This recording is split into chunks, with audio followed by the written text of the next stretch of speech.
என்னுடைய மிக நெருங்கிய நண்பர் சகோதரர் ஸ்டார் ஏஞ்சல் பால்துரை அவருடைய உறவின் முறை அக்கா மகளை திருமணம் செய்ததான ஒரு சகோதரன் கோயம்புத்தூர்ல ஏபியில் ஜூனியர் இன்ஜினியர், ஜேஇ நல்ல போஸ்டிங்கில் உள்ளவர்.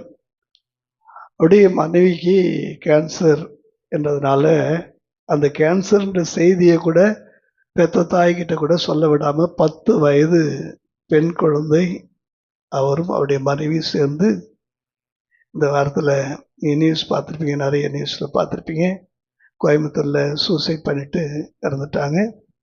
கல்லறை தோட்டத்துக்கு ஒரு 50,000 ஃபிக்ஸட் டெபாசிட்ல இருந்து ஒரு 10 லட்சம் சபைக்கு, வீடு கவர்மெண்ட்டுக்கு, தன்னுடைய வாரிசுக்கு உண்டான வேலையும் கவர்மெண்ட் பார்த்து யாருக்காக கொடுக்கட்டும்னு சொல்லி அப்படியே பேசி லைவாக பேசி எல்லாம் ஆன்லைனில் போஸ்ட் பண்ணிட்டு வீட்டை வெளியில் பூட்டிட்டு வாசலில் ஒரு ஸ்டிக்கர், பின் வாசல் வழியாக வாங்க, அந்த போட்டில் தாப்பால் போட்டு சும்மா வச்சிருக்கிற சாத்தி வச்சிருக்கேன். யோசிச்சு பாருங்க, எவ்வளவு கொடூரமான வருடங்கள்.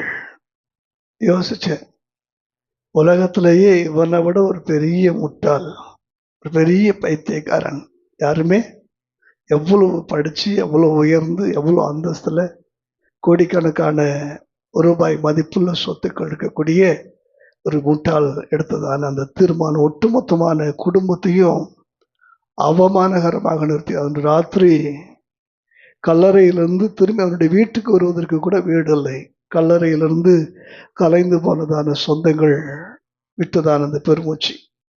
யோசிச்சு பாருல, மரணம் கொடூரமானது, பயங்கரமானது, கோரமானது, இப்படிலாம் நம்ம நினைச்சிட்டு இருக்கிறோம். ஆனா மரணம் ஆடு நனையுதுன்னு ஓனாய் அழுவது போல ரொம்ப அழகா வரும். பாவம், என்னை பார்த்தா ரொம்ப கஷ்டமா இருக்கு, ரொம்ப உழைச்சு உழைச்சு ஓடா போயிட்டேன், நீ எப்படியாவது என்கிட்ட சீக்கிரமா என்ன செஞ்சிரு, வந்துரு, சும்மா எதுக்கு இந்த பூமிக்கு பாருமா, ஏன் இப்படி மரணம் நிறைய பேரை இனிப்பான வார்த்தைகளை இனிப்பான எண்ணங்களை மனதில் தந்து தன் சார்பிலே அழைத்து கொள்ளுகிறது. அந்த தூக்கு கயிறு கழுத்தில் இருக்கிற வரையிலும் மரணத்தினுடைய வலி தெரியாதபடி பார்த்து கொள்ளுகிறது. விஷம் உள்ளே இறங்குகிற வரைக்கும் மரணத்தின் பயம் தெரியாதபடி பார்த்து கொள்ளுது. மரணம் என்பது இன்றைக்கு அழகான தேவ தூதனை போல அழைப்பு, நம் மீது பரிதாபத்தை போல, எவ்வளவுதான் கஷ்டப்படுவேன், நீ உழைச்சி உழைச்சி யாருக்கு நீ போடுற, யாரு உனக்கு நன்றியா இருக்கிறா, யாரு உனக்கு உண்மையா இருக்கிறா, எதுக்கு உனக்கு அந்த வாழ்க்கை, ஏன் வேணாம் வந்துருன்னு சொல்லி அப்படி இருகரமும் கூப்பி பாசமா மரணம் என்ன செய்யுது, அழைக்குது. எத்தனை பேர் மரணத்தை பார்த்து பயப்படுறீங்க சொல்லுங்க. ஆண்டவருடைய வார்த்தை சொல்லுது, மரணம் அவங்ககிட்ட வரும்போது சொல்லிடு, உன் கூறு உன் தந்தரம் இங்க பலிக்காது, நான் வாழும்படி இந்த வாழ்க்கையை தந்தவர் என் தேவன், அவர் கொடுத்திருக்கிற இந்த வாழ்க்கையினுடைய கடைசி மூச்சை அவர் வாங்கி கொள்ளுகிற வரைக்கும் இந்த ஜீவன் அவருக்காக இங்கே வாழும். அல்லேலூயா. கடந்த வாரம் கூட நான் சொல்லியிருப்பேன், மரண பயத்தோடு இருந்ததான ஒரு சிலர் வயதான பாட்டிகள்லாம் கூடி ஜெபித்ததான இடத்துல நான் சொன்னேன், ஒரே ஒரு ரகசியத்தை சொல்ல போறேன், தயவு செஞ்சு அந்த ரகசியத்தை நீங்க யாருக்கு என்ன செஞ்சிடக்கூடாது, சொல்லிடக்கூடாது. நீங்க உயிரோடு இருக்கிற வரைக்கும் மரணம் உங்ககிட்ட வராது, மரணம் வரும்போது நீங்க உயிரோட இருக்க மாட்டீங்க. ஆகையினால இந்த ரகசியத்தை நல்லா வச்சுங்க, ஒருபோதும் மரணம் உங்களை சந்திக்க போவதில்லை. நீங்க உயிரோடு இருக்கிற வரைக்கும் மரணம் உங்ககிட்ட வராது, மரணம் வரும்போது நீங்க அப்புறம் என்ன, எதுக்கு நம்ம அதை பார்த்து பயப்படணும், புரியுதா?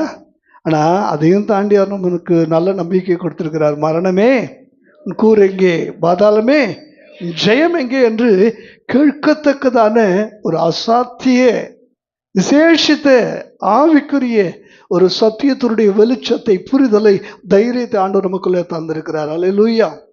இன்னைக்கு ஆண்டவரோடு பேசுவார். எத்தனை பேர் விசுவாசிக்கிறீங்க? அல்லேலூயா. 2 வேத பகுதியை நான் வாசிக்க சொல்ல போறேன். வாசிக்கும் போது எல்லாரும் நீங்க அதை என்ன செய்யணும், தெளிவா வாசிக்கணும். மத்தேயு 15வது அதிகாரம் 21 முதல் 28 வரை. இன்னொருவர் மார்க் 7வது அதிகாரம் 24 முதல் 30 வரை. மைக்கில் கூட வாசிக்கலாம். இந்த மைக்கை பின்னால் குளோரிட்டு கொடுங்க. Thank you Jesus. மத்தேயு 15 21 முதல் 28 வரை. பின்பு இயேசு அவ்விடம் விட்டு புறப்பட்டு தீரு சீதோன் பட்டணங்களின் திசைகளுக்கு போனார். அப்பொழுது அந்த திசைகளில் குடியிருக்கிற கானானிய ஸ்திரீ ஒருத்தி அவரிடத்தில் வந்து, ஆண்டவரே, தாவீதின் குமாரனே, எனக்கு இரங்கும் என்றார். என் மகள் பிசாசினால் கொடிய வேதனைப்படுகிறாள் என்று சொல்லி கூப்பிட்டாள். அவளுக்கு பிரதியுத்தரமாக அவர் ஒரு வார்த்தையும் சொல்லவில்லை. அப்பொழுது அவருடைய சீஷர்கள் வந்து, இவள் நம்மை பின்தொடர்ந்து கூப்பிடுகிறாளே, இவளை அனுப்பிவிடும் என்று அவரை வேண்டிக் கொண்டார்கள். அதற்கு அவர், காணாமற் போன ஆடுகளாகி இஸ்ரவேல் வீட்டாரிடத்திற்கு அனுப்பப்பட்டனே அன்றி மற்றபடி அல்ல என்றார். அவள் வந்து, ஆண்டவரே, எனக்கு உதவி செய்யும் என்று அவரை பணிந்து கொண்டாள். அவர் அவளை நோக்கி, பிள்ளைகளின் அப்பத்தை எடுத்து நாய்க்குட்டிகளுக்கு போடுகிறது நல்லதல்ல என்றார். அதற்கு அவள், மெய்தான் ஆண்டவரே, ஆகிலும் நாய்க்குட்டிகள் தங்கள் எஜமான்களின் மேஜையிலிருந்து விழும் துணுக்கிகளை தின்னுமே என்றாள். இயேசு அவளுக்கு பிரதியுத்தரமாக, ஸ்திரீயே, உன் விசுவாசம் பெரிது, நீ விரும்புகிறபடி உனக்கு ஆக கடவுது என்றார். அந்நேரமே அவள் மகள் ஆரோக்கியமானாள். இயேசு அவ்விடம் விட்டு புறப்பட்டு கலிலேய கடல் அருகே வந்து ஒரு மலையின் மேல் ஏறி அங்கே உட்கார்ந்தார். போதும். மார்க் 7:24 முதல் 30 வரை. பின்பு அவர் எழுந்து அவ்விடம் விட்டு புறப்பட்டு தீரு சீதோன் பட்டணங்களின் எல்லைகளில் போய் ஒரு வீட்டில் பிரவேசித்து, ஒருவரும் அதை அறியாதிருக்க விரும்பியும் அவர் மறைவாய் கூடாமற் போயிற்று.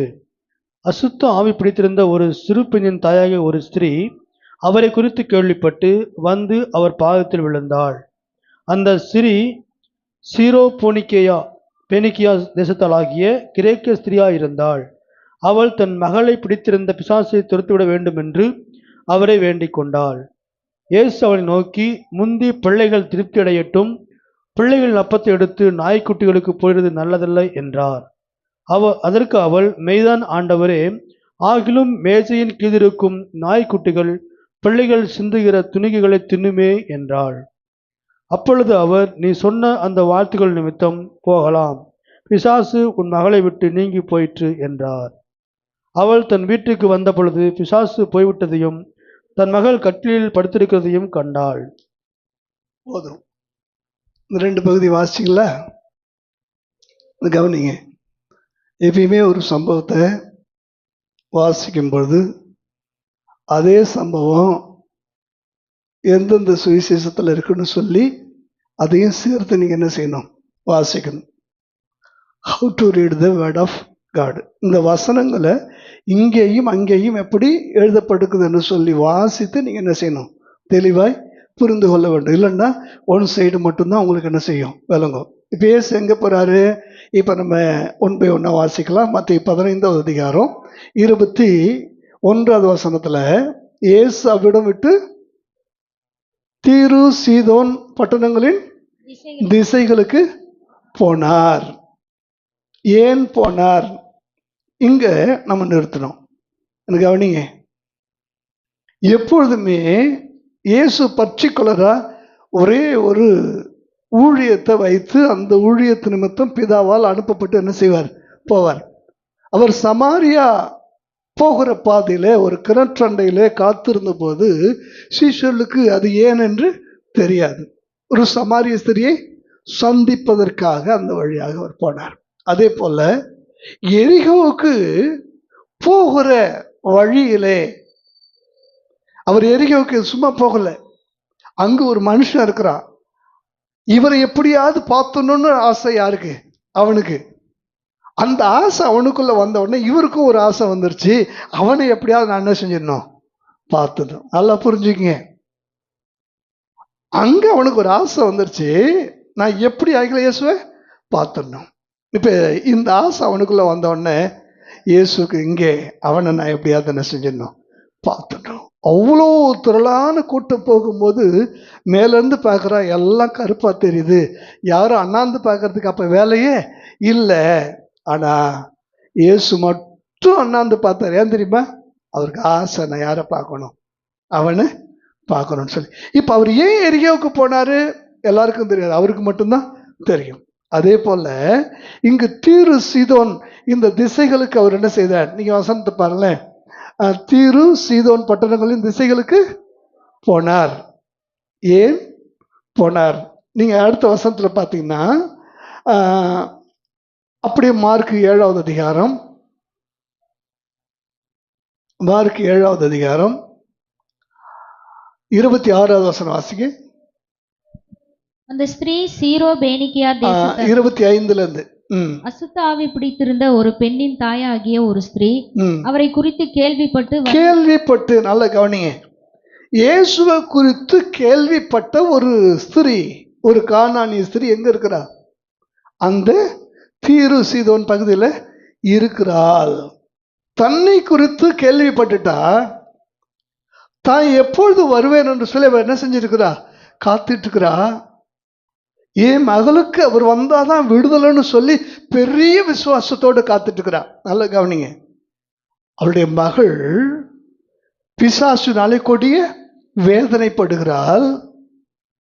இயேசு பிசாசுடைய பிடியில் அகப்பட்ட யாவரையும் விடுவிக்கிறவராக சுற்றித் திரிகிறார் என்ற செய்தி அவள் கேள்விப்பட்டு, என்றாவது ஒரு நாள் நிச்சயமாகவே அவர் இங்கு வருவார், அவர்கிட்ட தான் என் பொண்ணுக்கு விடுதலை இருக்கு, அவர்கிட்ட தான் என் பொண்ணுக்கு வாழ்க்கை இருக்குது, என்னுடைய குமாரத்துக்கு எதிர்காலம் இயேசுவரிடத்தில் தான் இருக்குன்னு சொல்லி இயேசுடைய வருகைக்காக அந்த ஊர்ல அவ என்ன செஞ்சிருக்கிறா?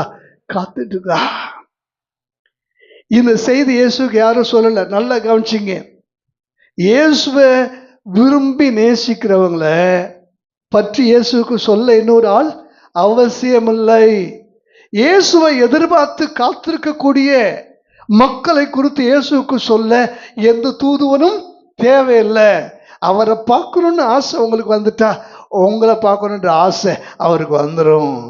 அவர்கிட்ட தான் விடுதலையும் அவர்கிட்ட தான் சுகமும் இருக்கும் என்கிறதான அந்த ஒரு ஏக்கமும் விசுவாசம் உனக்குள்ள வந்துட்டா, தானாகவே அவர் அந்த திசைகளுக்கு நேராக திரும்பி விடுவார். கரங்களை தட்டி கர்த்தரை மகிமைப்படுத்துவோமா?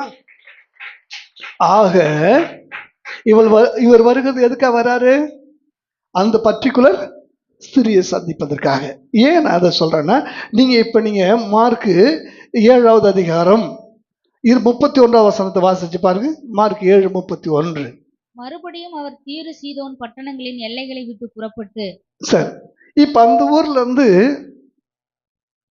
வேற ஏதாவது அற்புதம் செஞ்சாரா? சொல்லுங்க. வேற ஏதாவது செய்யல. இந்த அம்மா பார்த்துட்டு உடனே செஞ்சுட்டார், புறப்பட்டார். திரும்ப நீங்க மத்தேயு 15வது அதிகாரம் எடுங்க. மத்தேயு 15:29.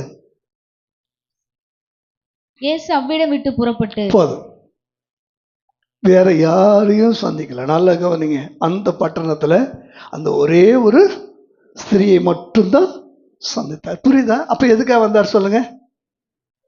அந்த ஸ்திரியை சந்திக்கத்தான் வந்தார். ஆனால் அவருடைய பேச்சை நீங்க கவனிச்சு பாருங்க. மத்தேயு 15வது அதிகாரம் 24வது வசனத்தை வாசிங்க. அதற்கு அவர், காணாமற் போன ஆடுகளாய் இஸ்ரவேல் வீட்டாரத்திற்கு அனுப்பப்பட்டனே அன்றி மற்றபடி அல்ல என்றார். சீசர்கள் கேட்கறதுக்கு அவர் சொல்றாரு, நான் இவளை பார்க்க வரல, நான் யாரை பார்க்க வந்தேன்? இஸ்ரவேலரை பார்க்க வந்தேன். ஹல்லேலூயா சொல்லுமா? ஹல்லேலூயா. எனக்கு பிரியமான தேவனுடைய பிள்ளைகளே, அவர் சாதாரணமா அந்த இடத்துல அவர் பொடி வச்சு பேசுறாரு. பிறகு காணாமற் போன ஆடுகளாக்கி இஸ்ரவேலர் தான் நான் என்ன செஞ்சேன், வந்திருக்கிறேன் அப்படின்ட்டு சொல்லாம அவர் என்ன செய்யறார்? சொல்றார்.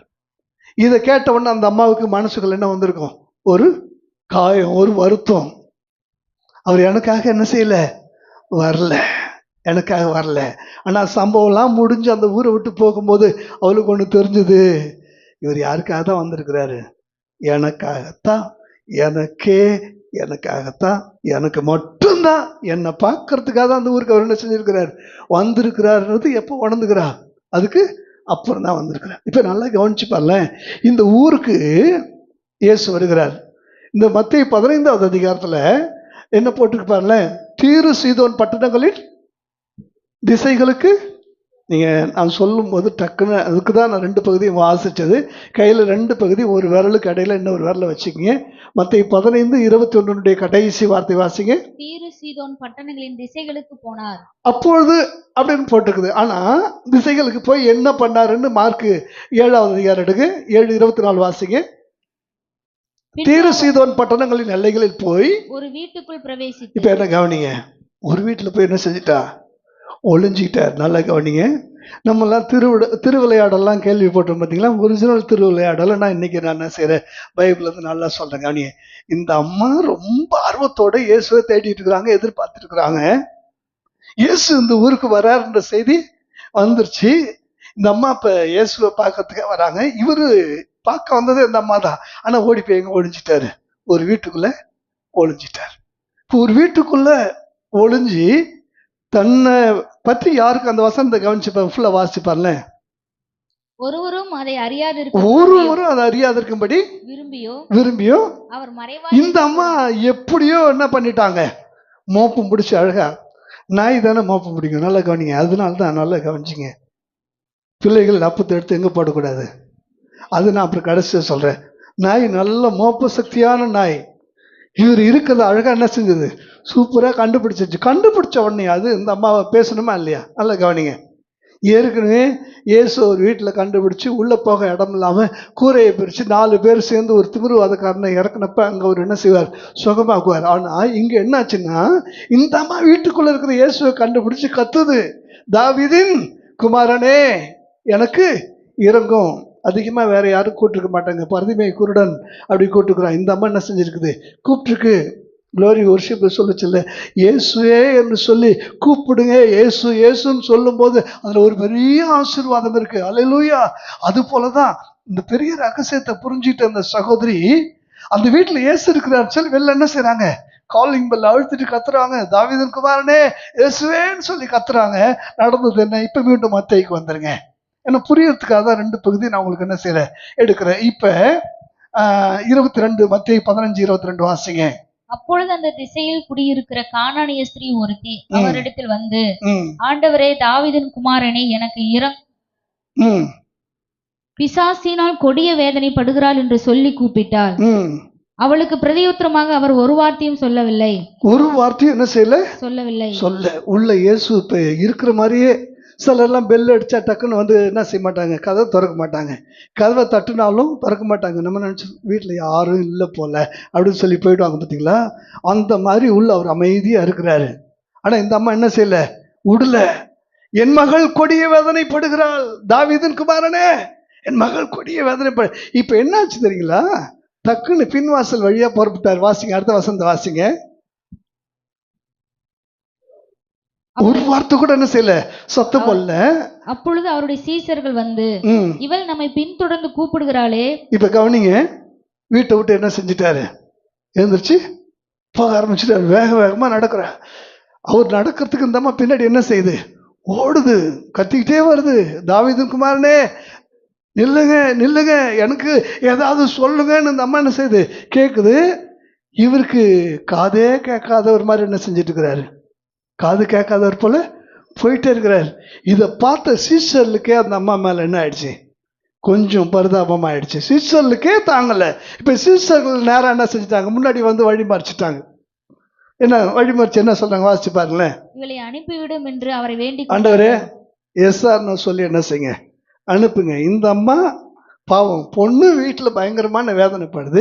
இப்ப இது எவ்வளவு தூரம் நம்ம கூட நடக்கும், ரொம்ப தூரம் என்ன செய்யறாரு, சாதாரணமான இல்ல, போயிட்டே இருக்கிறாரு. நம்ம என்ன செய்யுது, ஒண்ணு மட்டும் தெரிஞ்சுங்க, உங்க விசுவாசத்தையும் உங்களுடைய தேடலையும் உங்களுடைய வாஞ்சையும் உங்களுடைய ஆர்வத்தையும் சோதிப்பதற்காக சில சூழ்நிலைகளை தேவன் என்ன செய்வார், சில சூழ்நிலைகளை தேவனே அனுமதிப்பார். விட்டு போயிடுறீங்களா, விடாப்பிடியா இறுகி பற்றி கொள்ளுகிறீர்களா தேவன் என்று பார்ப்பதற்காக சில சூழ்நிலை ஆண்டவர் என்ன செய்வார், அனுமதிப்பார்.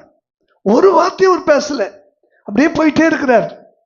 போயிட்டே இருக்கும்போது சீசர்கள் வந்து இப்படி சொல்லும் போது சீசர்களுக்கு அவர் சொல்றாரு, காணாமற் போன வீட்டாரிடத்திற்கு அனுப்ப, நான் இந்த அம்மா பார்க்க வரல, நான் இதுக்காக வரல, நான் வந்ததே வேற ஒண்ணுக்காகன்னு சொல்லும் போது இந்த அம்மாவுடைய வேதனை கொஞ்சம் யோசிச்சு பாருல. ஒரு வேலை நீங்கள் கானானிய ஸ்திரியா இருந்திருந்தா கொஞ்சம் உங்களுக்குள்ள என்னெல்லாம் எண்ணம் வந்திருக்குன்னு நான் சொல்கிறேன், கவனிங்க. அப்புறம் என்ன எதுக்கு எங்கள் ஊருக்கு வந்தீங்க? நீங்கள் இங்கே வந்தால் இங்கே உள்ள பார்க்கணுமா இல்லையா? அப்புறம் நீங்கள் காணாமல் போன இஸ்ரவேல் எங்கே இருக்குது, தீர்சீதோன் பட்டணம் எங்கே இருக்குது, எதுக்கு இங்கே வந்தீங்க? பிசாசு தான் என் பொண்ணு அலக்கழிக்கிறான்னா நீங்கள் என்ன? ஹலோ, நல்லா கவனிங்க. 2 பகுதியும் வாசிச்சினியா தான் நல்லா புரியும். பிசாசு ஒரு பக்கம் அங்கே என்ன செஞ்சிருக்கிறா, பொண்ணு அலக்கழிச்சிருக்கிறா. இப்போ ஆண்டவர் யாரை அலக்கழிச்சிருக்கிறார்? இந்த அம்மா தேடி வந்து கண்டுபிடிச்ச பிற்பாடு இவர் எழுந்துச்சு போறாரு, வேக வேகமாக ஓடுறா, பின்னாடியே கத்திட்டு போறா, வாயை திறக்கவே இல்லை, ஒன்றுமே பேசவே இல்லை. சீஷர்களை குறுக்க வந்து நீங்கள் சொல்லிட்டு போங்க, எஸ் ஆர்னோ சொல்லுங்கன்னு சொன்னப்போ கூட இந்த அம்மாட்ட அவர் என்ன செய்யலை, பேசவே இல்லை. அப்போ இந்த அம்மாவுக்கு எப்படி இருந்திருக்கும் மனசு? யோசிச்சு பாருங்க. எதுக்கு வந்தீங்க, ஏன் வந்தீங்க? நான் பேசுறேன், எதுவுமே காதில் என்ன செய்யல, வாங்கலையே. இவ கேட்கலாம், ஆண்டவரே உமக்கு கண்ணு இருக்கா, ஆண்டவரே உமக்கு காது இருக்கான்னு இவ என்ன செய்யலாம், நியாயமா கேட்கலாம். அவ்வளோ தூரம் ஒரு அலைக்கழிப்பு போராட்டம். இன்றைக்கும் எனக்கு பிரியமான தேவனுடைய பிள்ளைகளே, ஆண்டவரே, உலகம் ஒரு பக்கம் என்ன அலைக்கழிக்குது. பல சமயத்தில் உங்ககிட்ட நான் கேட்கிற ஜெபங்கள் நிராகரிக்கப்படுகிறது. நான் விரும்பி எதிர்பார்க்கக்கூடிய காரியங்கள் எதுவுமே எனக்கு நடப்பதில்ல. என்னை சுற்றி சூழ்ந்திருக்கிறதான போராட்டங்கள் எனக்கு தூக்கமில்லாத இரவுகளை கொடுக்கிறது, ஈரம் காயாத கண்களை எனக்கு கொடுக்கிறது, சோர்வையும் அதிக பலவீனத்தை எனக்கு கொடுக்கிறது. நான் அலைக்கழிக்கப்படுகிறேன் தகப்பனே என்று சொல்லி சோர்ந்து போயிருக்கக்கூடிய சூழ்நிலையில இன்னைக்கு ஆண்டவர் ஒரு காரியத்தை தெளிவாக அவங்களுக்கு உணர்த்துகிறார். மகளே, உனக்காகத்தான் நான் வந்திருக்கிறேன், உன்னை பார்க்கறதுக்கு தான் நான் வந்திருக்கிறேன். அல்லேலூயா. பவுல் சொல்லுவார் பாருங்க, 17வது அதிகாரம் அப்போஸ்தலர் 27வது வசனத்தை வாசித்து பாருங்க. அப்போஸ்தலர் 17:27. கர்த்தராகிய தம்மை அவர்கள் தடவியாகிலும் கண்டுபிடிக்கத்தக்கதாக தம்மை தேடும்படிக்கு அப்படி செய்தார். அவர் நம்மில் ஒருவருக்கும் தூரமானவர் அல்லவே. ஏனெனில் எப்படி கண்டுபிடிக்கத்தக்கதாக? தடவியாகிலும் கண்டுபிடிங்க. இப்ப தேவனை சில சமயத்துல தேடி கண்டுபிடிக்கக்கூடியவங்களுக்கு ஒரு இருள பிசாசே என்ன பண்ணுவான், தருவான். மனங்கள் என்ன செஞ்சிருவான், குருடாக்கிடுவான், கண்டுபிடிக்க முடியாத சூழலை. ஆனா ஆண்டவர் சொல்றாரு, நம்முடைய அந்த தேடுதலை தடவியாய்களை கண்டுபிடிக்கத்தக்கதாக நான் உன் அருகே தான் நிற்கிறேன், உனக்காகத்தான் உன் பக்கத்தில் வந்திருக்கிறேன் என்று ஆண்டவர் நமக்கு சொல்லி கொண்டிருக்கிறார். ஹல்லேலூயா, ஹல்லேலூயா. இந்த அம்மாவுடைய நிலைமையில நம்ம இருந்தா சோர்ந்து போய் நம்ம என்ன செஞ்சிருப்போம், போயிருப்போம். ஆனா ஒண்ணு தெரிஞ்சுக்கிங்க, இந்த அம்மாவுடைய விசுவாசத்தை பத்தி ஆண்டவர் என்ன சொல்றார் வாசிச்சு பாருங்க. 15வது அதிகாரம் 28வது வசனத்தை வாசிங்க. இயேசு அவளுக்கு பிரதியுத்தரமாக, ஸ்திரியே, உன் விசுவாசம் பெரிது. ஸ்திரியே, உன் விசுவாசம் பெரிது. நல்லா கவனிங்க. பெருசு அப்படின்னு ஒன்று சொல்லணும்னா ஏதாவது ஒன்றோடு அதை நம்ம என்ன செய்யணும், ஒப்பிட்டு சொல்ல வேண்டும். அதை விட இதை விட அது பெருசு. அப்பா எவ்வளோ பெரிய மலை அப்படின்னா, இதுக்கு முன்னால நீங்க அந்த மாதிரி மலைகளை என்ன செஞ்சிருக்க மாட்டீங்க, சின்ன மலைகளை பார்த்துருப்பீங்க. அந்த மாதிரி இந்த விசுவாசத்தை ஆண்டவர் இஸ்ரவேல் ஜனங்களோடு ஒப்பீடு செய்து சொல்லுகிறார், உன் விசுவாசம், இந்த மாதிரி ஒரு விசுவாசத்தை நான் யாருக்கிட்டையுமே என்ன செஞ்சதில்லை, பார்த்ததில்லை. இந்த விசுவாசத்துக்கு எவ்வளோ தடைகள் பாருங்க. இந்த விசுவாசம் இறுதி நம்பிக்கை ஆண்டவர் மீது வைத்திருக்கிறது. இந்த விசுவாசம், என் மகளுக்கு விடுதலை இயேசுதான், என் மகளுக்கு எதிர்காலம் இயேசுதான், எங்கள் குடும்பத்திற்கு இயேசுதான் என்று சொல்லி ஒட்டுமொத்தமான வாழ்வையும் இந்த ஆண்டவர் மேல இந்த விசுவாசம் வச்சிருச்சு. அதற்கு பிற்பாடு ஆண்டவர் இந்த விசுவாசத்தை என்ன செய்யறார், பரீட்சித்து பார்க்கிறார். வேகமா நடந்தா இந்த அம்மா விட்டுட்டு போயிடும் சொல்லி பார்க்கிறார். இது போலதான் நகோமி வேகமா நடப்பா, ஒரு பால் விட்டுட்டு போயிடுவா. ஆனா ரூத்து கூடவே வந்திருப்பா. சில சமயத்துல தேடுகிற தம்முடைய பிள்ளைகளுக்கு தேவன் சில ஒளிந்து கொள்ளக்கூடியதான விளையாட்டு அவர் என்ன செய்வார். ஒரு இடத்துல வீட்டுக்கு போன பிற்பாடு யோவான் 20:21-2 அதிகாரத்தை வாசிச்சு பாருங்க. மகதலேனா மரியாள் கல்லறைக்கு வெளியே நின்று அழுது கொண்டிருப்பாள். திரும்பி பார்த்த பொழுது இயேசு நின்று கொண்டிருப்பார். ஆனா இயேசுன்னு தெரியாது. அவர் தான் நிற்பார். எப்படியாவது கண்டுபிடிக்கிறோமான்னு சொல்லி சற்று உருவத்தை மாற்றி நிற்பது போல நிற்பார். கண்ணால் பார்த்து கண்டுபிடிக்க முடியலையா, சரி காதலியாவது உங்களுக்கு அந்த வாய்ஸ் ரெகக்னைஸ் உங்களால் பண்ண முடியுதான்னு சொல்லி பேசி பார்ப்பார். ஏன் அழுகிறாய், யாரை தேடுகிற, குரலையும் உங்களால் சில சமயத்தில் என்ன செய்ய முடியாது, கண்டுபிடிக்க முடியாது. அப்புறம் ஒரு வெளிப்பாடு. பொழுது விடிந்த போது இயேசு கரையிலே நின்று இருந்தார். சீசர்கள் அவர் இயேசு என்று அறியாதிருந்தார்கள். அங்கே அவர் நின்று கொண்டிருக்கிறார். 3 வருஷம் கூடவே இருந்த சீசர்களுக்கு அவர் என்ன செய்யல, அடையாளம் தெரியல.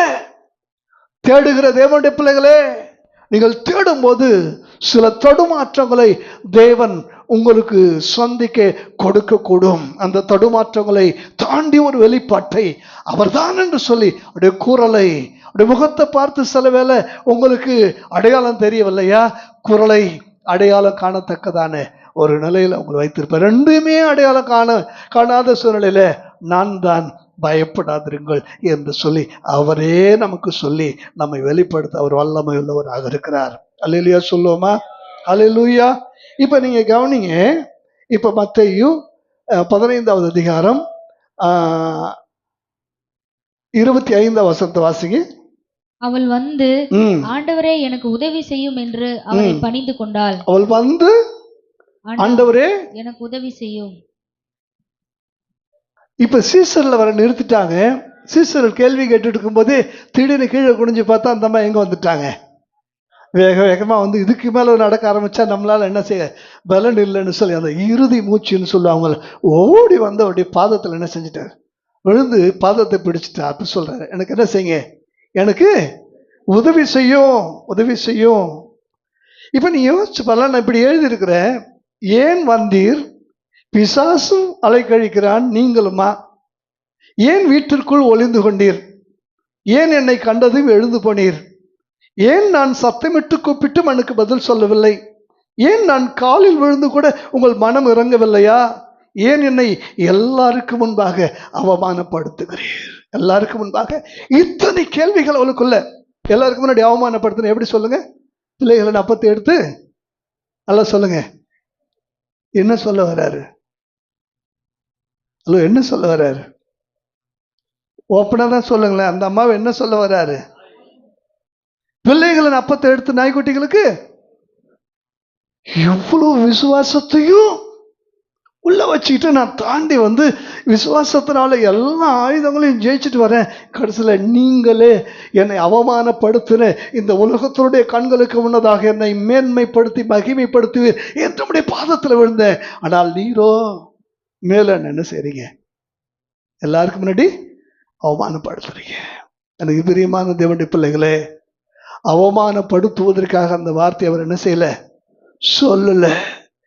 நாயை போல கேவலமா எண்ணப்பட்ட இந்த ஜனத்துக்குள்ள இப்படிப்பட்ட ஒரு விசுவாசம் இருக்கும் பொழுது, ஒலிவ மரமா இருக்கிற நீங்கள் காட்டத்தி மரத்துக்குள்ள இருக்கிற விசுவாசம் உங்களுக்குள்ள என்ன இல்லையே என்று சொல்லி ஆண்டவர் உலகத்துக்கு காண்பித்து கொடுப்பதற்காக அந்த வார்த்தை என்ன செய்றார், சொல்றார். கவனிச்சு பாருங்க, சாதாரணமான ஒரு விஷயம் இல்லை.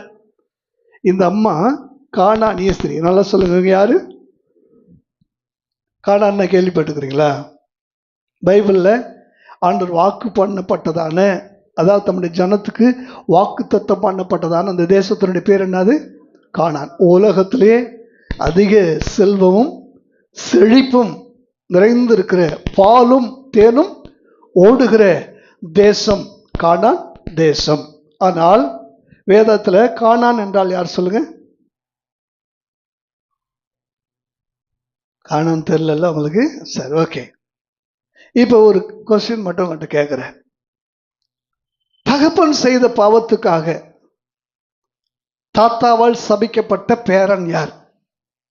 இல்ல தாத்தாவால் ஆசீர்வதிக்கப்பட்ட பேரன்கள் யார்? தாத்தாவால் சபிக்கப்பட்ட பேரன் யார்? இப்படி ஒரு கொஸ்டின் கேட்டா உங்களால ஈஸியா சொல்ல முடியும். தாத்தாவால் ஆசீர்வதிக்கப்பட்டவர்கள் எப்ராஹிம், மனாசேன்னு சொல்லி சொல்றீங்க. தாத்தாவால் சபிக்கப்பட்ட பேரன் யாரு அப்படின்னா நமக்கு டக்குன்னு வராது. வாசிங்க, ஆதியாகமம் 9வது அதிகாரம்.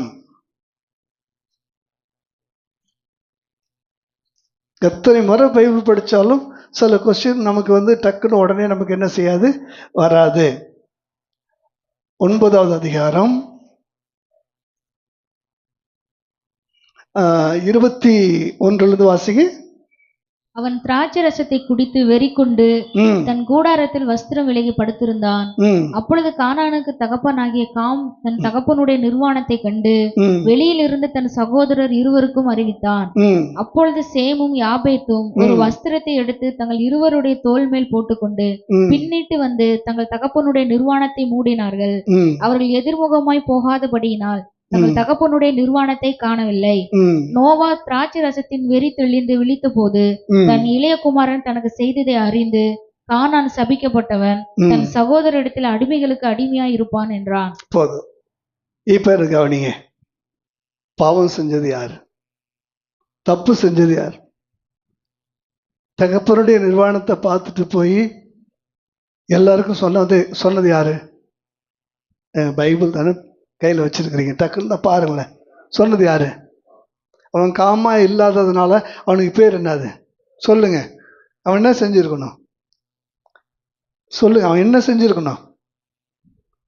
காமா இருந்திருக்கணுமா இல்லையா? காம்னா என்ன அர்த்தம்?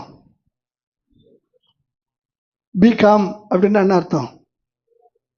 அமைதியா இரு அப்படின்னு அர்த்தம். காமா இல்லாம வெளியில போய் ஊரெல்லாம் அவன் என்ன செய்யறான்? லவுட் ஸ்பீக்கர் மாதிரி சொல்றா. இவ சொன்ன பிற்பாடு அப்பாவுக்கு போதெல்லாம் தெளிஞ்சு அந்த சொல்லுவாங்கள்ல, மப்புலேருந்து அவர் ரிலீஸ் ஆன உடனே அவன் இந்த செய்தி யார் காதுக்கு வருது? இந்த மாதிரி காம இப்படி பண்ணிட்டான உடனே நம்மால் யாரை சபிச்சிருக்கணும்? நல்லா சொல்லுங்க, நல்லா சொல்லுங்க. காம தானே சபிச்சிருக்கணும். வசனம் என்ன சொல்லுது? வாசிங்க. கானான் சபிக்கப்பட்டவன் தன் சகோதரிடத்தில் அடிமைகளுக்கு அடிமையாய் இருப்பான் என்றார். இப்ப எனக்கு கவனிங்க, கானான் யார்? காம் யார்? புரியலையா உங்களுக்கு? மேல் வசனத்தை நீங்க வாசிச்சு பாருங்க. அப்பொழுது கானானுக்கு தகப்பனாகிய காம். கானானுக்கு தகப்பனாகிய காம். அப்பன்னா கானான் யாரு? கானான் யாரு? காமுக்கு பையன். நோவாவுக்கு, ஹலோ பைபிள் ஸ்டடி மாதிரி சொல்றேன், நோவாவுடைய பையன் காம், காமுடைய பையன் கானான். புரியுதா உங்களுக்கு? அப்ப காம் செஞ்ச தப்புக்கு நோவா யாரை சபிக்கிறா? நியாயமா சொல்லுங்க? நியாயமா அநியாயமா? உங்ககிட்ட தீர்ப்பு நான் விட்டுறேன். நியாயமா அநியாயமா? அப்பா செஞ்ச பாவத்துக்கு அப்பாதான் தண்டிக்க பண்ணோம், ஆனா பிள்ளை தண்டிக்கப்படுறான். ஏன் அப்படி சபிச்சான்னு தெரியுமா? நீங்க 10வது அதிகாரம் 1வது வசனத்தை வாசிச்சு பாருங்க. சாரி 9:1 வாசிங்க. பின்பு தேவன் நோவாவையும் அவன் குமாரரையும் ஆசீர்வதித்து நீங்கள் பழுகி பெருகி பூமியை நிரப்புங்கள். போதும். இப்ப கவனிங்க, நோவாவும் நோவாவுடைய குமாரர்களும் கர்த்தரால் ஆசீர்வதிக்கப்பட்டவர்கள். நல்லா கவனிங்க, கர்த்தரால் ஆசீர்வதிக்கப்பட்ட ஒரு மனுஷனை உலகத்துல எவனும் சபிக்க முடியாது. அந்த கவனிச்சிங்க, ஆபிரகாமுக்கு கொடுத்த ஆசீர்வாதம், நீ ஆசீர்வதிக்கிறவளை நான் ஆசீர்வதிப்பேன், நீ சபிக்கிறவளை நான். ஆபிரகாமுக்கே தேவன் அப்படி ஒரு ஆசீர்வாதத்தை கொடுத்திருப்பாரே, ஆனால் தேவன் ஒரு மனுஷனை ஆசீர்வதித்த பிற்பாடு அவன் மீது வேறு எவருடைய சாபமும் தங்காது. கரங்களை தட்டி கர்த்தரை மகிமைப்படுத்துவோமா? இப்ப 9வது அதிகாரம் 24வது வசனத்தை வாசிங்க. திராட்சை ரசத்தின் வெறி தெளிந்து விழித்து அறிந்து. நல்லா கவனிங்க, போதை இறங்கின பிற்பாடு இப்ப யோசிக்க ஆரம்பிக்கிறான். இவன் செஞ்ச தப்புக்கு இவனை நான் சபிச்சா இவன் மேல என்ன செய்யாது? சாபம் தங்காது. அப்ப இவனுக்கு இந்த வலியை, இவனுக்கு என்னுடைய மன அந்த குமரலை நான் காண்பிக்கணும்னா இவன் பையனை நான் என்ன செய்யணும்? உள்ள மிக தெளிவா தெளிந்த உடனே நீங்க ஏதோ குடித்து போத தெளிஞ்சு நினைச்சுக்காதீங்க. புத்தியில தெளிவா யோசிக்கிறான். இப்ப எங்க அனுப்பிட்டான் சாபத்தை? கானானுக்கு சாபத்தை அனுப்பிட்டான். இப்ப இந்த கானான் செய்த இந்த செயல் இருக்கு பார்த்தீங்களா? கானான் செய்த இந்த செயல் பிளஸ் ஆண் புணர்ச்சி, இதெல்லாம் அந்த நாட்கள் என்ன சொல்லுவாங்கன்னா நாய் குணம் சொல்லுவாங்க. என்ன குணம்? நாய்த்தனம் அல்லது நாய் குணம் என்று சொல்வார்கள். அதனால தான் இந்த கானானியர்கள் ஒட்டுமொத்தமாக காலங்காலமாக அவர்கள் நாய்களுக்கும் நாய்க்குட்டிகளுக்கும் சமமாய் யூதர்களால பார்க்கப்பட்டார்கள். புரியுதா உங்களுக்கு? அப்ப இந்த கானானிய ஸ்திரீ எப்படி நிக்கிறான்னா, அவ பாவி அல்ல, அவளுடைய குமாரத்தையும் பாவம் செய்யவில்லை, தகப்பனுடைய பாவத்தை சுமந்து கொண்டு நிற்கிறாள். அல்ல புரியுதுங்க? யாருடைய பாவத்தை சுமந்துட்டு நிற்கிறா? தகப்பனுடைய பாவத்தை சுமந்து கொண்டு நிற்கிறாள். இங்க இருக்கிற இயேசு யார் தெரியுமா? பிள்ளைகளுடைய பாவத்தை சுமப்பதற்காக வந்த தகப்பன். கரங்களை தட்டி கர்த்தரை மகிமைப்படுத்துவோமா? ஹல்லேலூயா. தகப்பனுடைய பாவத்தை சுமந்து கொண்டிருக்கிறதான இந்த ஸ்திரீக்கு முன்னதாக இயேசு பிள்ளைகளுடைய பாவத்தை சுமக்க வந்த, இதோ உலகத்தின் பாவத்தை சுமந்து தீர்க்கிற தேவ ஆட்டுக்குட்டி என்று சொல்லி அவர் இருக்கிறார். ஹல்லேலூயா. இப்ப நான் ஒன்று கேட்கிறேன், இங்க இருக்கிற உங்க எல்லாரையும் மனசாட்சிக்கு பயந்து ஒரு காரியத்தை கேட்கிறேன். நான் பாவி, நான் பாவி, என் மனசுக்கு பயந்து சொல்ல நான் பாவி என்று சொல்லுகிறவர்கள் மட்டும் உங்களுடைய கரங்களை, 2 கரங்களையும் நல்லா உயர்த்தி காட்டுங்க.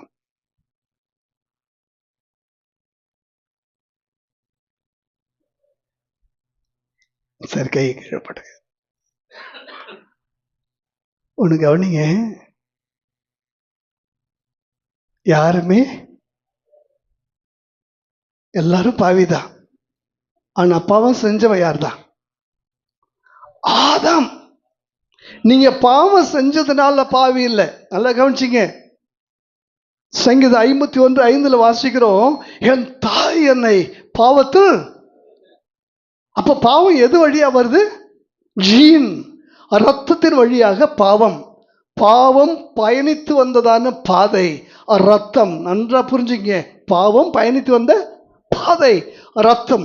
ஆதாமுடைய ரத்தத்திலிருந்து அந்த பாவம் பயணித்து வருகிறது. கிட்டத்தட்ட அன்றிலிருந்து இன்றைய வரைக்கும் எத்தனையோ லட்ச கோடிகள் பிறந்து இறந்து இன்றைக்கு 1000 கோடி வாழ்ந்து கொண்டு இருக்கிறதுனால புரிஞ்சுக்கங்க.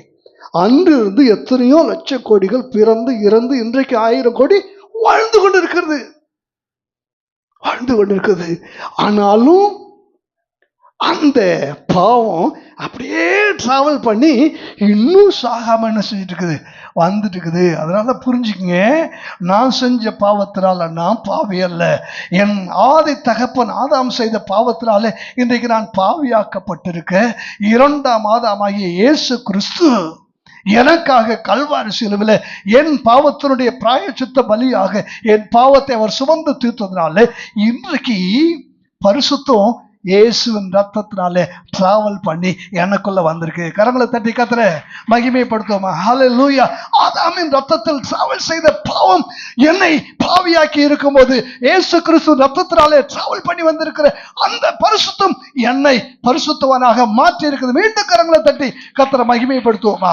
நான் செய்த நீதி அல்ல, நான் செய்த பரிசுத்தமான காரியம் அல்ல, இது இயேசு கிறிஸ்து ரத்தத்தினாலே எனக்குள்ளே கடத்தப்பட்டிருக்கிறாரு பரிசுத்தம். ஹல்லேலூயா. வாசிச்சு பாருங்க, லூக்கா 1ஆம் அதிகாரம். இன்னும் ஆழமாக புரியும்படி நான் உங்களுக்கு சொல்கிறேன். லூக்கா 1:35.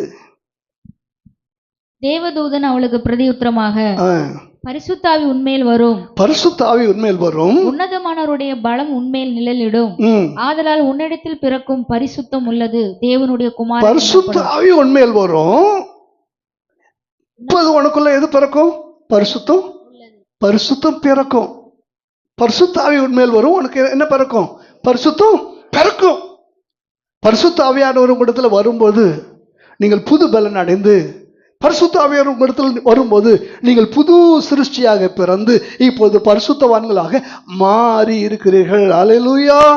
பரிசுத்த பந்தி திருவிருந்து என்று சொல்லுகிறோமே, அந்த புதிய உடன்படிக்கை இயேசுவின் ரத்தமும் அவருடைய சரீரமும் நமக்குள்ளே பிரவேசிக்கும் போது அந்த இயேசுவின் ரத்தமும் சரீரமும் உண்டானது எப்படி தெரியுமா? இயேசு கிறிஸ்துவுக்கு மரியாளுக்குள்ளே ரத்தத்தையும் சரீரத்தையும் கொடுத்தது பரிசுத்த ஆவியானவர் தான். கரங்களை தட்டி கர்த்தரை மகிமைப்படுத்துவோமா? அந்த பரிசுத்த ஆவியானவர் நமக்குள்ளே வரும்போது அந்த ரத்தத்தையும் அந்த புதிய உடன்படிக்கையின் சரீரத்தையும் நமக்குள்ளே கலக்க செய்து பாவியாக இருந்த என்னை அவருடைய ரத்தம் இன்றைக்கு பரிசுத்தவானாக மாற்றி இருக்கிறது. தொடர்ந்து பரிசுத்தவனில் பிறந்து நான் பரிசுத்தவானாக வாழ்வதற்கு எவர்கள் தேவாவியினாலே நடத்தப்படுகிறார்களோ அவர்கள் தேவனுடைய பிள்ளைகளாய் புத்திரராய் இருக்கிறார் என்று வசனம் எனக்கு சொல்லி இருக்கிறது. அல்லேலூயா, அல்லேலூயா. ஆக நான் பாவியானதும் என்னுடைய பாவத்தினால் அல்ல, நான் பரிசுத்தவானானதும் என்னுடைய பரிசுத்தத்தினால் அல்ல. ஆதாமின் ரத்தத்தினாலே பாவியாக்கப்பட்ட நான் இயேசு ரத்தத்தினாலே பரிசுத்தமாக்கப்பட்டேன். பரிசுத்த ஆவியானவராலே தொடர்ந்து பரிசுத்தத்திலே வாழ இன்றைக்கு ஆவியானவரனை நடத்தி கொண்டிருக்கிறார். அல்லேலூயா. இப்ப கொஞ்ச நேரம் ரிலாக்ஸா நான் உங்களோட என்ன செய்ய போறேன், கேஷுவலா இன்னும் புரியுற மாதிரி சொல்றேன். பிள்ளைகள் நம்முடைய காரியங்கள் எங்க டிராவல் பண்ணுதா? பிள்ளைகளுக்குள்ள டிராவல் பண்ணா. ஆதாமுக்குள்ள உள்ளது இன்றைய வரைக்கும் அது டிராவல் பண்ணி பிள்ளைகள் பிள்ளைகள் பிள்ளைகள் பிள்ளைகள் அப்படியே அது என்ன செஞ்சு டிராவல் பண்ணிடுச்சு. இப்போ ஒன்று சொல்லணே, இந்த பரிசுத்தம் நம்ம மூலமா நம்முடைய பிள்ளைகளுக்கு சொந்தத்துக்கு என்ன செய்யணும், டிராவல் பண்ணணும். அல்லேலூயா. பெற்றவங்க பிள்ளைகளுக்கு எப்படி நீங்கள் முன்மாதிரியாக இருக்கிறீங்களோ அதை வச்சு தான் பிள்ளைகளுக்குள்ள நல்ல குணமும் ட்ராவல் ஆகும், கெட்ட குணங்களும் ட்ராவல் ஆகும். இப்போ ஒரு சம்பவத்தை சொல்கிறேன், சும்மா சாதாரணமாக நீங்கள் என்ன செய்யுங்க, அதை கேஷுவலாக புரிதலுக்காக சொல்கிறேன். ஒரு வீட்டில் ஒரு அம்மா தன்னுடைய பையனை பார்த்து கேட்குறாங்க, 4 நாளும் எவ்வளோன்னு கேட்குறாங்க. சொல்லுங்க, 4 நாள் எவ்வளோ? நல்லா சொல்லுங்க. ஆனால் அந்த அம்மா அந்த பையன் சொல்கிறான் 10ன்றா. ரொம்ப அவங்களுக்கு என்னடா படித்த பையன், திரும்பவும் கேட்குறாங்க 4 நாளும் எவ்வளோன்னு. அந்த பையன் 10ன்றான். ஏன்டா படுத்துற? அந்த ஆளும் இப்படி தான் படுத்துறாரு, நீயும் அந்த ஆள் மாதிரியே என்ன பண்ண தேவையில்லாமல் அந்த ஆள் வேற. அந்த அம்மா என்ன செய்யுது, அம்புக்கு இழுக்குது. திரும்ப கேட்கு 4 நாளும் 10ன்னா பெரம்பை எடுத்து அடித்து கேட்குது, அம்மா 10 நாளாக உன்னை பார்த்துட்டே இருக்கிறேன், 10 நாளாக உன்னை பார்த்துட்டே இருக்கிறேன். கீரை விற்கிற அம்மா கீரை கட்டு 10 ரூபான்னு சொல்லுது, ஆனால் நீ 2 ரூபா குறைச்சி எவ்வளோ தான் கொடுக்குற? 8 ரூபா தான் கொடுக்குற. நீ போகிற இடத்துலலாம் 10 ரூபா சொல்கிறதுக்கெலாம் நீ 2 ரூபா குறைச்சி நீ என்ன செய்கிற? 8 ரூபா தான் கொடுக்குற. இந்த 10 நாளாக நானும் பார்க்குறேன், நீ எந்த கடைக்கெல்லாம் போறியோ, நீ காய்கறி வாங்கினாலும் சரி, நீ எங்கே போனாலும் 2 ரூபா கம்மி பண்ணி தான் நீ என்ன செய்கிற, கொடுக்குற. அவங்க 10 ரூபா சொன்னால் நீ எவ்வளோ கொடுக்குற? 8 ரூபா சொல்கிறேன். இப்போ நான் என்ன பண்ணுறேன், 10 சொன்னேன். 10 சொன்னால் இப்போ என்ன ஆகிடும், நான் 8 சொன்னால் நீ அதில் 2 குறைப்ப, எவ்வளோ ஆகிடும்? 6 ஆகிடும். கணக்கு தப்பாயிடும். இப்போ 10 சொன்னால் நீ 2 குறைச்சின்னா எப்படி ஆகிடும்? 8 ஆகிடும். கணக்கு சரியாயிடும்ல. புரியுதா உங்களுக்கு? இந்த மாதிரி தான் பல சமயத்தில் நம்மளை பிள்ளைகள் ரொம்ப கவனிச்சுட்டு இருக்கிறாங்க. நம்முடைய பிள்ளைகள் ரொம்ப கவனிச்சுட்டு இருக்கிறாங்க. அல்லேலூயா. புரிஞ்சுங்க. இன்னொரு பையனை கூப்பிட்டுட்டு அவங்க அப்பா பஸ்ஸில் போயிட்டுருக்கிறாரு. 2 டிக்கெட் வேணும்னு சொல்லி அவங்க அப்பா 20 ரூபா கொடுக்கும்போது கண்டக்டர் சொல்கிறாரு, இல்லை அவனுக்கு பையனுக்கு அரை டிக்கெட்டு போதும். இல்லை பையனுக்கு 8 வயசு ஆகிடுச்சு, நீங்கள் 2 டிக்கெட்டு கொடுங்க. இல்லை சார் பரவாயில்ல, இல்லை பையனுக்கு 8 வயசு, அதனால் 2 டிக்கெட் கொடுங்கன்னு ஃபுல் டிக்கெட் வாங்கிறார். பஸ் நிறுத்தம் வந்தபோது அந்த கண்டக்டர் சொல்கிறாரு, 4 ரூபா வேஸ்ட் பண்ணிட்டீங்களே. நான் தான் வேணாம், பையன் பார்த்தா சின்ன பையன் மாதிரி தான் இருக்கிறான், அவனை பார்த்தா 8 வயசு மாதிரி தெரியல, அதான் டிக்கெட் வாங்கியிருக்கலாமே அப்படி சொன்னப்போ அந்த தகப்பன் சொன்னார், அவனுக்கு 8 வயசுன்னு எனக்கும் தெரியும், அவனுக்கும் தெரியும். அதனால நான் அரை டிக்கெட்டு வாங்கினா 4 ரூபாய்க்காக நான் அவனுக்கு ஒரு நீதியற்ற ஒரு காரியத்தை கற்பிக்கிறேன். அதனால இந்த 4 ரூபாயில் அவனுக்கு நீதி என்ன, நேர்மைன்னா என்னன்றதை நான் என்ன செஞ்சுருக்கிறேன், கற்றுக் கொடுத்துருக்கேன். அவனுக்கு கற்றுக் கொடுக்கறதுக்காக நான் 4 ரூபா செலவு பண்ணுறது எந்த தப்புமே இல்லைன்னு சொன்னார். ட்ராவல் எப்படி பண்ணுது பாருங்க, புரிஞ்சுக்கிங்க. இன்னைக்கு பிள்ளைகள் ரொம்ப ஞானமுள்ளவங்களா இருக்கிறாங்க.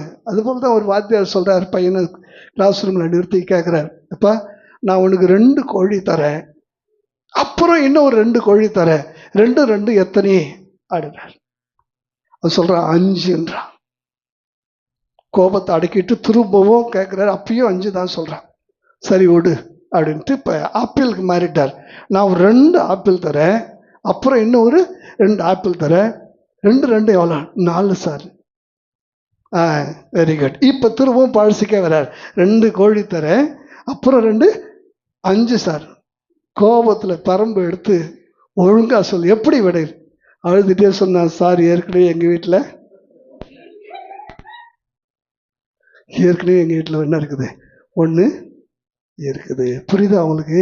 பிள்ளைகள் எல்லாம் நீங்கள் சாதாரணமாக நினைக்காதீங்க.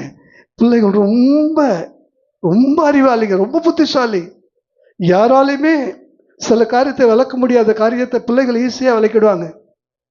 இப்போ பாருங்களேன், பிள்ளைகளுக்கு யமகா, இப்படி சுசுகி, இந்த மாதிரி பெரிய பெரிய ஹைஸ்பீட் வண்டியை வாங்கி கொடுத்துட்றானுங்க. எல்லாம் போட்டி போட்டு ரோட்டில் என்ன செய்கிறாங்க? முறுக்கிட்டு வேகமாக போகிறாங்க. இதை பார்த்த ஒரு வாத்தியார் பக்கத்தில் இருக்கிற பையனை பார்த்து பாருங்க, தருதலைங்க எப்படி போகுது, அது போகிற மாதிரி ஸ்பீடாக அது வாழ்க்கையை என்ன செஞ்சிடும்? போயிடுங்க. இவன் அழகாக சொல்கிறான், சுசுகிக்கும் யமகாவுக்கும் பந்தயம், ஜெயிச்சது ஆம்புலன்ஸ். இந்த ஆளுக்கு ஒன்றுமே புரியல. சுசுகிக்கும் யமகாவுக்கும் பந்தயம், ஜெயிச்சது 2 பேரையும் ஒன்றா தூக்கிட்டு எது போவோம்? எவ்வளோ அழகா! சின்ன பையன்தான். சின்ன பிள்ளைகளை நீங்கள் சாதாரணமாக குறைச்சி மதிப்பிட்டாதீங்க. உங்களுக்குள்ள இருக்கிற ஞானமும் அவங்களுக்குள்ள போகும், உங்களுக்கு இருக்கிற நீதியும் நேர்மையும் பிள்ளைகளுக்குள்ள போகும். அவரே நமக்கு ஞானமும் நீதியும் மீட்புமானார்.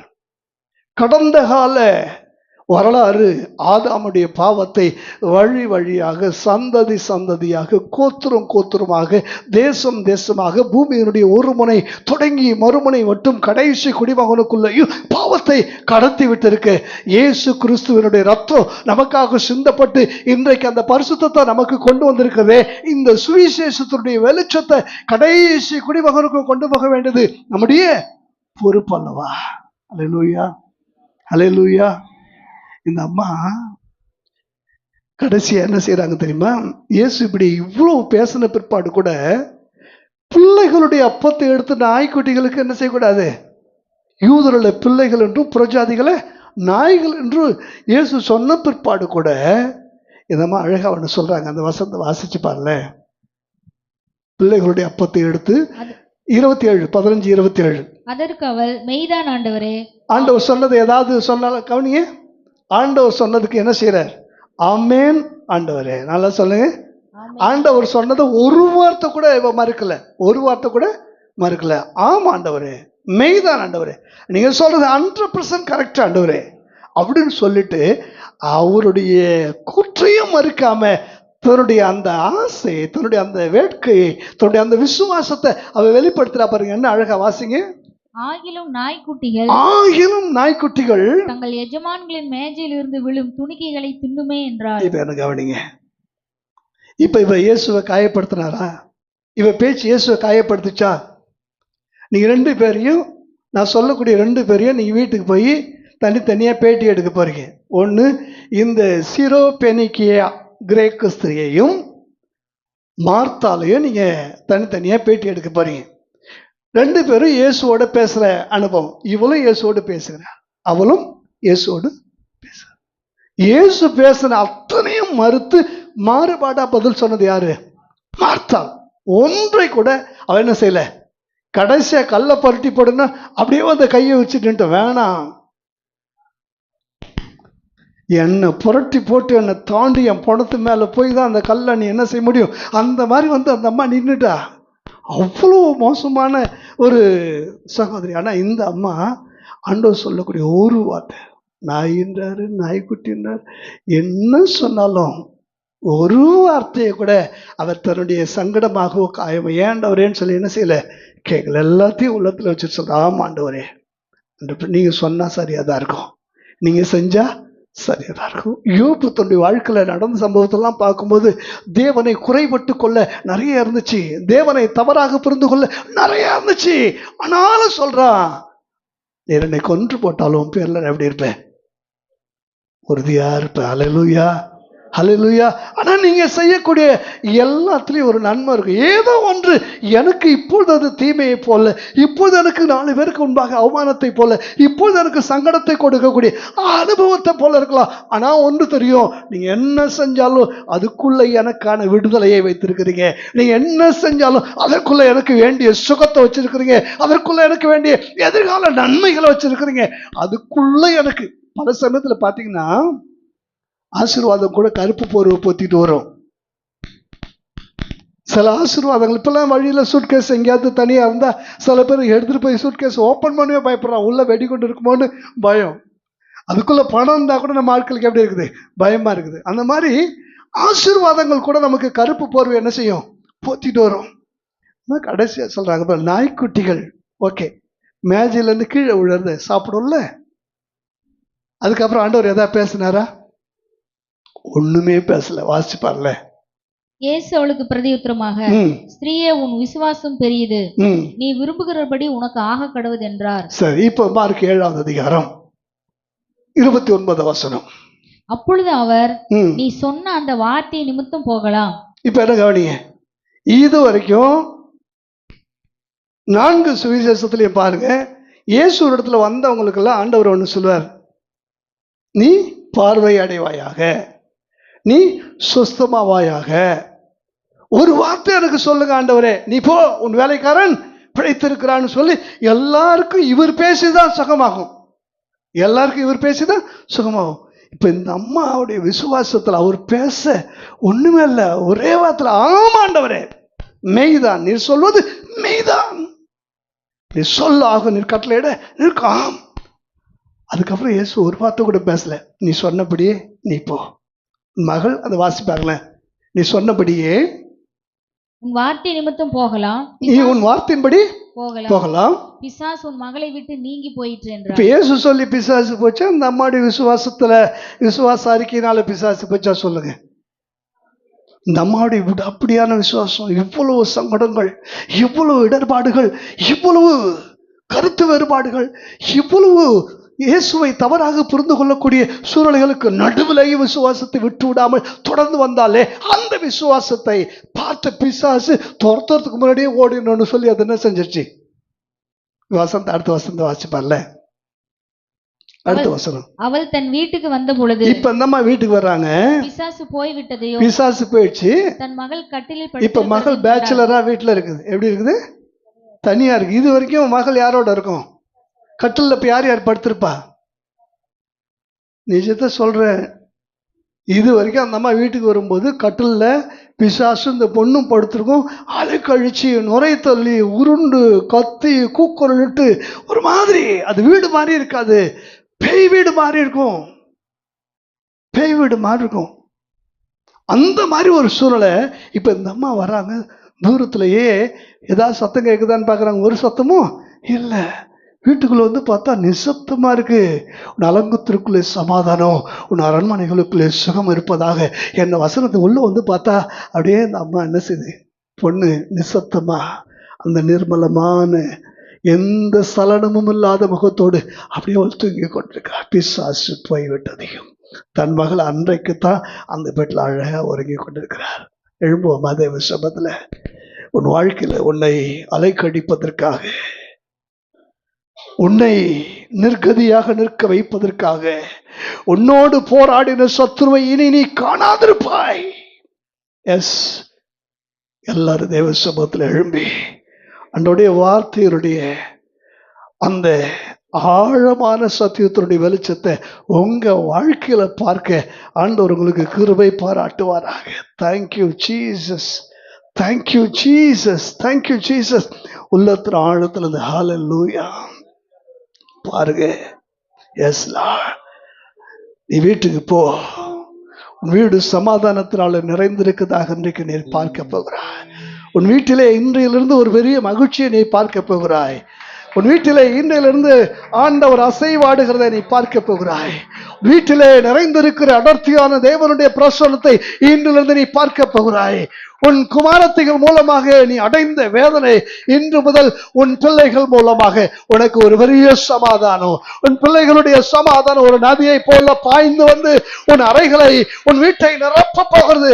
ஹல்லேலூயா, ஹல்லேலூயா. ஆண்டவருடைய வார்த்தைகளுக்கு நன்றி சொல்லுங்க. உன் விசுவாசம், உன் விசுவாசம், உன் விசுவாசம் ஆண்டவரால் வெற்றி கொள்ளப்படக்கூடிய விசுவாசமாக, உன் விசுவாசம் பெரிது என்று சொல்லி சொல்லி அனுப்புகிற ஒரு விசுவாசத்தை போல இருக்கணும். ஹல்லேலூயா. நன்றி, நன்றி, நன்றி, நன்றி. உன் வார்த்தையின்படி நீ போகலாம். பிசாசு உன் மகளை விட்டு போயிற்று. ஹல்லேலூயா. அந்த மகள் அழகாக படுத்துகிறாள். இன்றிலிருந்து நான் படுத்து சமாதானத்தோடு நித்திரை செய்வேன். தேவரே, நீர் ஒருவரே என்னை தாங்குகிறேன். ஹல்லேலூயா, ஹல்லேலூயா. நன்றி அப்பா. கண்களை மூடி ஆண்டவருடைய வார்த்தைகளை உள்ளத்தின் ஆழத்திலிருந்து தெளிவா பாருங்க.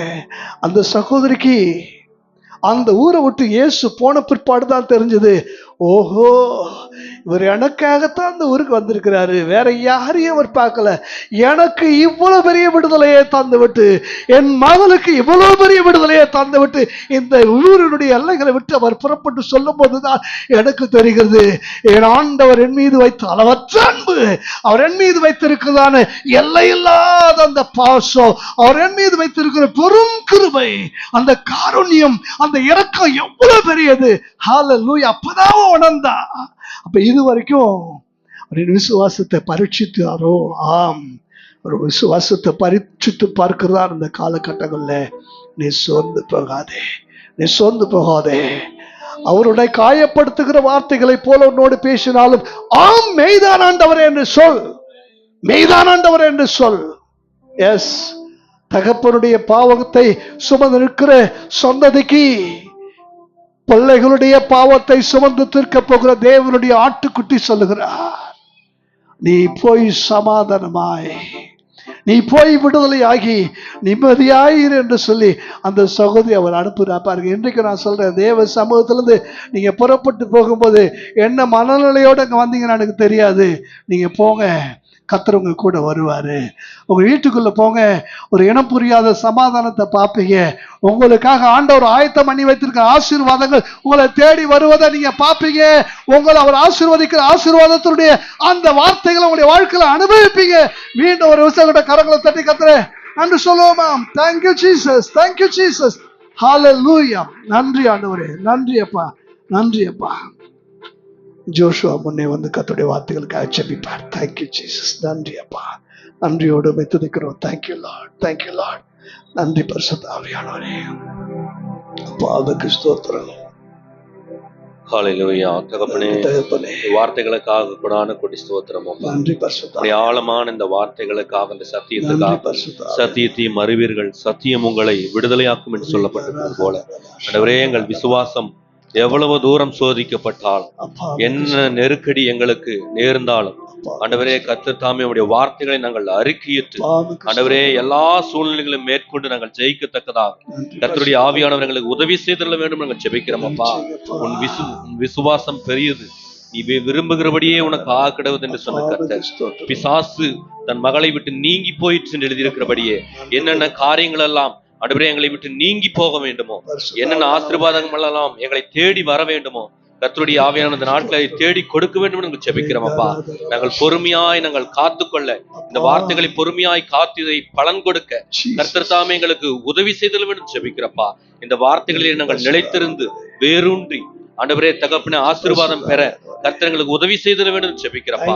எங்களுக்கு விரோதமாய் காணப்படுகிற சகல தடைகளையும் நசரேயனாகிய இயேசுவின் நாமத்தினாலே நிர்மூலமாக்கி போடுவீராக. கர்த்தர் தாமே எல்லா போராட்டத்தையும் முடிவுக்கு கொண்டு வருவீராக.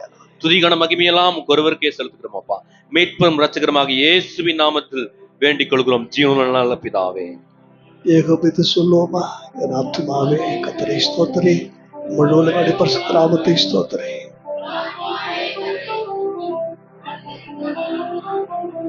நம்முடைய கர்த்தராகிய இயேசு கிறிஸ்துவின் கிருபையும் பிதாவாகிய தேவனுடைய அன்பும் பரிசுத்த ஆவியாருடைய அந்யோன்ய ஐக்கியமும் இன்றைக்கு நம் அனைவரோடு கொண்டிருப்பதாக. ஹalleluya, ஹalleluya, ஹalleluya. Praise the Lord. Bless you.